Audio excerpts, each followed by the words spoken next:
While these protests continue inside the country, some Iranians came to Israel for the first time to show support to the Jewish people.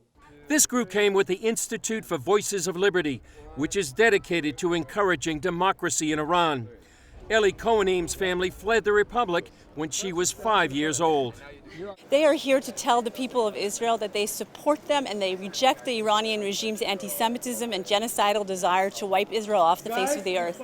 In 1979, the revolution led by Ayatollah Khomeini turned Iran from a pro-Western power to a country dedicated to destroying Israel and spreading its Islamic beliefs worldwide.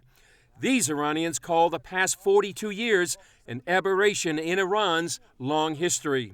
Unfortunately, this regime is at war with Iranian history, culture, civilization, and most importantly, Iranian values of tolerance and acceptance.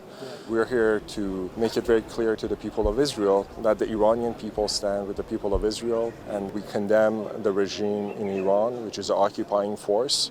For the past year, the world has heard about the Abraham Accords. One of the goals of this mission is to let people know about what they call the Cyrus Accords. Abraham Accords, of course, as everybody here knows, is a peace agreement between Israel and its Arab neighbors.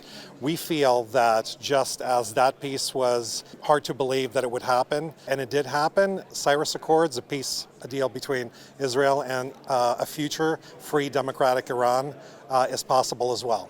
These accords are named after the Persian king who allowed the Jews to rebuild the Second Temple in Jerusalem. And so the Iranian people believe that for 2,500 years there were warm relations between the people of Israel and people of Iran. My story is really the prime example of that. You know, the Iranian Jews, we were one of the most ancient Jewish communities in the world.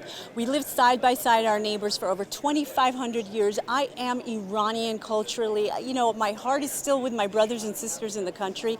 And so this regime that came in 1979, they are a complete aberration.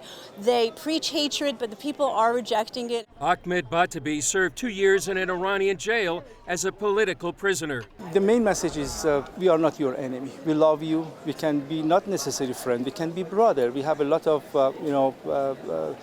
cultural values that we can make a good Middle East with these values. Although the mission traveled throughout the country, they felt it significant as Iranians to visit Jerusalem, the city a once great Persian ruler helped to rebuild. I wish you could have seen the various delegates saw when they walked in the city of David, when they heard the history that stems through from Cyrus the Great, through various millennia, and how much the two people have in common. And I think it just reinforced the reason why they came here, and we hope that this is not a one-off, that this is a beginning of a long-term process which inevitably ends up in peace and prosperity for both people right after they sign the Cyrus Accords, of course. In the meantime, their hearts remain back home.